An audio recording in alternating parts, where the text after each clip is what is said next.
Assalamualaikum warahmatullahi wabarakatuh. Perkenalkan, nama saya Aulia Latifah dari kelas 10 IPA 3 absen 7. Di video kali ini kita akan membahas tentang teks biografi. Yuk simak videonya.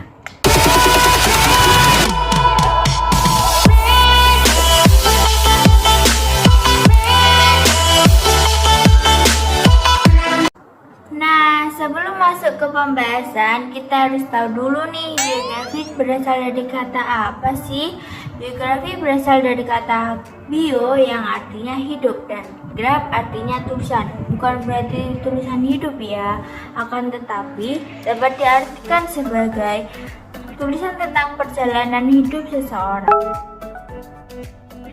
Berdasarkan sisi penulisannya, teks biografi dibagi menjadi dua, yaitu biografi dan autobiografi. Yang pertama, biografi. Biografi adalah teks atau naskahnya ditulis oleh orang lain.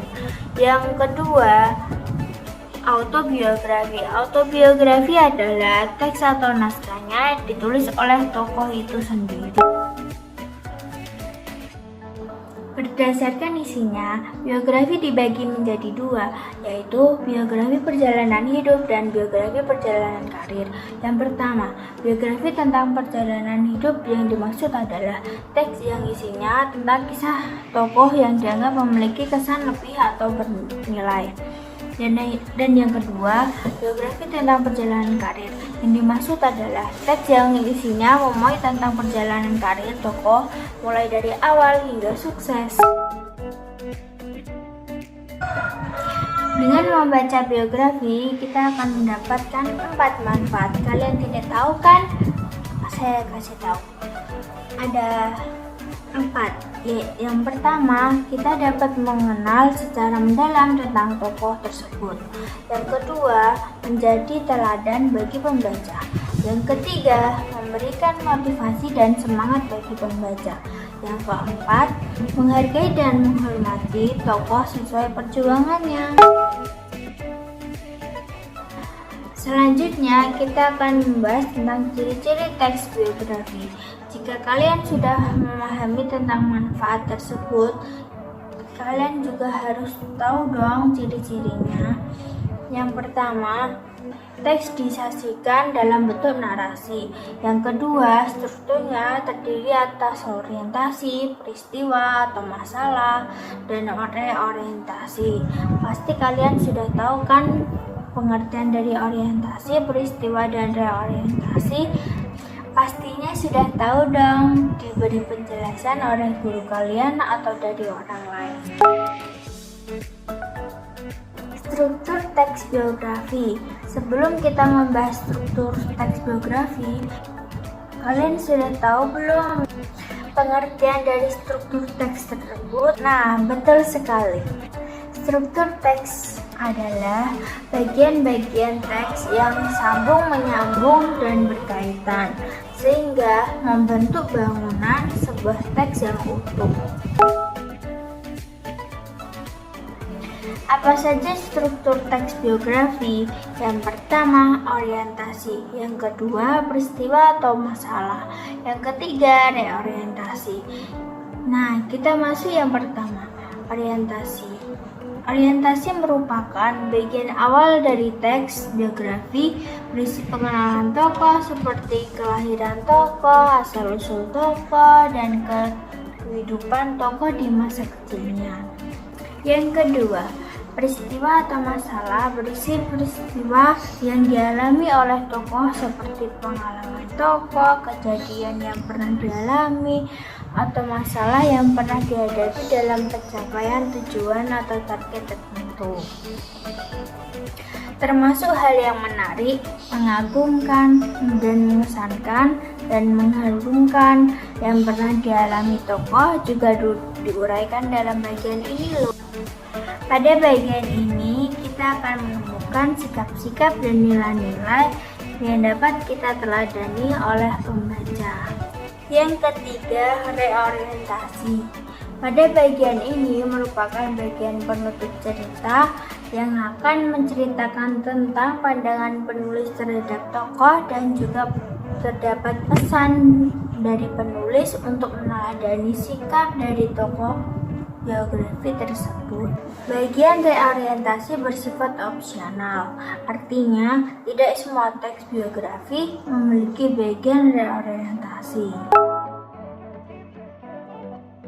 Pertama, kita menggunakan pronomina atau kata ganti orang.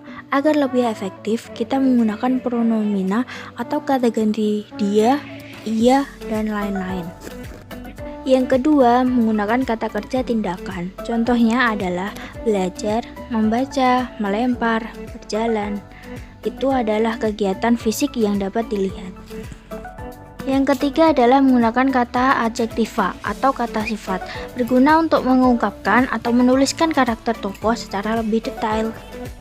Dan yang keempat, menggunakan kata kerja pasif untuk menjelaskan peristiwa yang dialami tokoh sebagai objek. Contohnya, diberi, ditugas, dan dipilih. Yang kelima, menggunakan kata kerja sifat mental. Bukan mental yang adu mekanik itu ya, tetapi mental yang di sini dimaksudkan sebagai contoh memahami, menyetujui, menginspirasi, atau mencintai. Dan yang terakhir, menggunakan konjungsi urutan waktu. Contohnya setelah, lalu, selanjutnya, dan lain-lain.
Sekian video dari saya, kurang lebihnya saya minta maaf. Wassalamualaikum warahmatullahi wabarakatuh. Bye, see you next time.